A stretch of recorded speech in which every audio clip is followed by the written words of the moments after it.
Hello and welcome. Today I will be talking about my Canon FTb, or the FTbN as it's known unofficially, a mid-range mechanical 35mm SLR. I was lucky enough to acquire this after my first film camera, the Canon FT, which coincidentally was the predecessor to the FTb, broke after just one roll of film. This model is a slightly revised version of the FTb, released in 1973, 2 years after the release of the original FTb. The main differences between the two versions are that this newer model has a plastic tip on the film advance lever, which is the most obvious way to differentiate the two models of camera from each other. And in the viewfinder on the bottom left of the newer model, you can see a transparent dial of the shutter speed. The QL symbol on the front symbolises that the camera has Canon's quick load system, which makes it very easy to load film and for this reason could be a great film camera to get started with as a beginner in film photography. So let's have a look at how to set up the camera for shooting your first roll of film. Firstly, you will need to open up the back cover by pulling up the film rewind crank. To load the film, you position the canister so that this bit of plastic that sticks out is at the bottom, and then press the rewind crank back down to its original position. If the crank does not fully return, turn it slightly to the left or right. Hold your film down with the left hand so it does not rise and lay the tip of the leader above the red mark here. Bring down the quick load cover and check through the sprocket window that the film is correctly engaged. It should be rested in between the teeth of the sprocket. To make sure that the film has been loaded in correctly, I like to crank the film advance lever once and shoot a blank shot before closing up the back cover. Once you've loaded the film correctly, you can shut the back cover and shoot 2 more blank shots. You will notice the frame counter will advance from S to 0. A good tip to make sure that the film is loaded correctly when the camera cover is closed and when you are taking shots is to make sure that the film rewind crank rotates counterclockwise when you wind the film advance lever. If the rewind doesn't rotate, you need to take the film out and load it again. Otherwise, you may end up with a blank roll of film and lost precious memories. Trust me on this.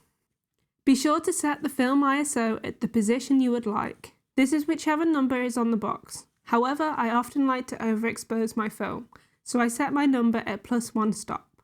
So for this film, its box speed is 200 ISO, but I actually set it at 100. Which will mean that the camera will think the film is darker and will compensate with extra exposure. Then, once you've shot your full roll and would like to rewind the film, you press in the film rewind button once, found at the bottom here, and you pull out the lever from the film rewind crank. Turn it in the direction of the arrow and rewind the film back into the cartridge until the resistance becomes light. Then you can open up the back cover by pulling up the film rewind crank and remove the film cartridge.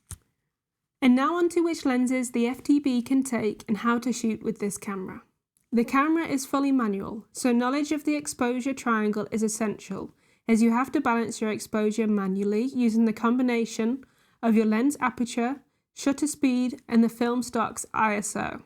No auto exposure modes are present like many of the later Canon cameras have. However, do not let this put you off, as learning to take pictures manually is a valuable skill in photography and adds to the experience, especially of shooting film. The FTb is designed to use Canon's FD mount lenses but can also take the older Canon FL mount lenses too. As expected, these lenses are all manual focus.